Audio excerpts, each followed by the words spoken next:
বাজে এখন সন্ধে ৭টা আর আমি যাচ্ছি হিজুলিতে।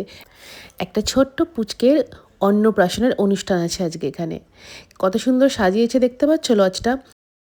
ভেতরে ঢুকেই ডান দিকে একটা ছোট্ট স্টেজ করা ছিল, তাতে একজন গান গাইছিল, খুব সুন্দর গাইছিল, কিন্তু গানটা শোনাতে পারলাম না দুর্ভাগ্যবশত, কারণ হচ্ছে কপিরাইট স্ট্রাইকের একটা ভয় তো থাকে, তোমরা সবাই জানো। ভেতরের হলটাও খুব সুন্দর করে সাজিয়েছে। অনেক দিন পর দেখা হলে যা হয়, মায়ের সাথে মামার মামির সবার দেখা হয়ে সবাই খুব খুশি ছিল, খুব গল্প করছিল।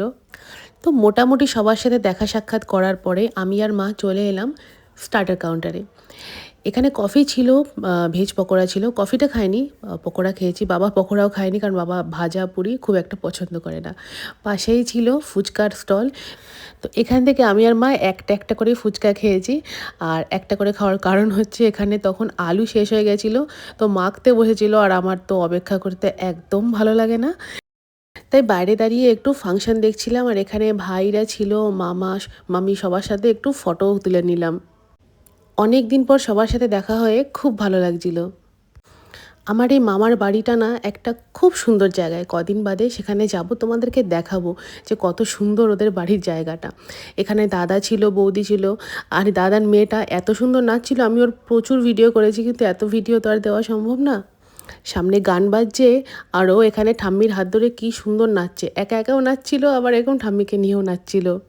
পাশে একটা মোমোর কাউন্টার ছিল, কিন্তু প্রচণ্ড ভিড় থাকায় সেখানে লাইন দিইনি, তো মা সেখান থেকে একটু মোমো নিয়ে এসছে।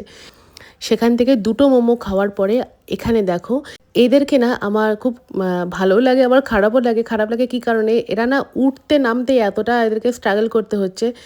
মাঝে মাঝে তো কেউ কেউ এদেরকে ধরে ধরে নামাচ্ছে, এরা পড়ে যাওয়ারও ভয় আছে। হলুদ গোলাপটা দেখছো কি সুন্দর, হাতের মধ্যে পেয়ে গেলাম হলুদ গোলাপ, গন্ধ থাকবো না থাক, দেখতে খুব সুন্দর। কত সুন্দর স্যাক্সোফোন বাজাচ্ছে সেটা খালি একবার শোনো।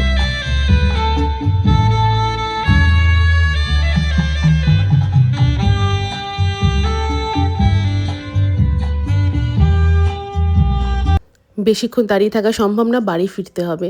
এখানে তোমাদেরকে মেনু কার্ডটা দেখিয়ে দিলাম, আর সাথে এখানে আমরা বসে পড়েছি। আমি আর মা একদিকে বসেছি, বাবা আর একদিকে বসেছে। শাল পাতায় বহু বছর বাদে খাচ্ছি, খুব ভালো লাগে আমার শাল পাতায় যখন গরম গরম কিছু পড়ে না, তার যে গন্ধটা হয় খুব ভালো লাগে। প্রথমে দিয়ে গেল কাবুল রোল, সাথে গ্রিন চাটনি, আর তার সাথে স্যালাড। স্যালাডে আমি শশাই নিয়েছি, কারণ পেঁয়াজ আমি খাই না। তো এখানে কাবুল রোলটা খুব ভালো করেছিল, একটু ঠান্ডা হয়ে গেছিলো কিন্তু চলবে। তারপরে দিয়ে গেছিলো রাধাবল্লভী আর চানা মশলা। সেটা খেতে না খেতেই চলে এলো সাদা ভাত আর ভেজ ডাল, সাথে ঝুরি আলু ভাজা তো সব জায়গাতেই থাকে। সেটা শেষ হতে না হতেই চলে আসলো গন্ধরাজ কাতলা, আর এটার আমার আনবক্সিং করতে খুব ভালো লাগে। মাছ আমি খুব একটা ভালো খাই না, বাঙালি হয়েও মাছ খাই না, শুনতে একটু অড লাগলেও এটা সত্যি কথা, আমি মাছ খুব একটা পছন্দ করি না, কিন্তু এগুলো আনবক্সিং করতে না আমার খুব ভালো লাগে। তো এখানে মাছটা সত্যি খুব ফ্রেশ ছিল, একটা সুন্দর গন্ধরাজের গন্ধ আসছিল, যেটার জন্য আমার এটা একটু ভালো লাগছিল। পুরো মাছটা আমি খাইনি, বাকিটা বাবা খেয়েছে, কারণ প্রথমেই বললাম মাছ আমার পছন্দ না। ফ্রাইড রাইস আমার খুব পছন্দ, আর তার সাথে যদি থাকে চিকেন কষা বা চিলি চিকেন, এই দুটোর মধ্যে যে কোনো একটা হলেই হলো। তো চিকেন কষা খুব সুন্দর হয়েছিল, ঝাল ঝাল যেমনটা আমি পছন্দ করি। আর এই যে এটা হচ্ছে সবচেয়ে একটা ইরিটেটিং পার্ট, এটা হচ্ছে মুখের সামনে ক্যামেরা ধরে দাঁড়িয়ে থাকা যখন কেউ খাচ্ছে ঠিক সেই সময়টা। তো চলো, চাটনি, পাঁপড়, মিষ্টি, সন্দেশ সবই পরপর পরপর চলে এসেছিলো। খাওয়া দাওয়ার পর্ব এখানেই শেষ, আর প্রত্যেকটা রান্না খুব ভালো হয়েছিল।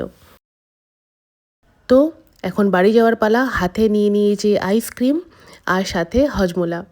নিচে নেমে দেখলাম এখানে ফটো সেশন চলছে। আমার মা বাবার সাথেও, বোন আর বোনের বরের সবার সাথে একসাথে ফটো তোলা হয়ে গেল।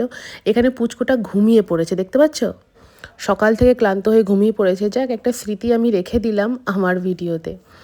তারপরে এখানে ফাংশন চলেই যাচ্ছে, একটার পর একটা গান হয়েই যাচ্ছিল, খুব ভালো লাগছিল, কিন্তু দাঁড়িয়ে থাকার উপায় নেই, কারণ রাত তখন বাজে 9:30, বাড়ি ফেরার পালা তখন। তাই হিজুলিকে আপাতত টাটা জানিয়ে চললাম বাড়ির দিকে।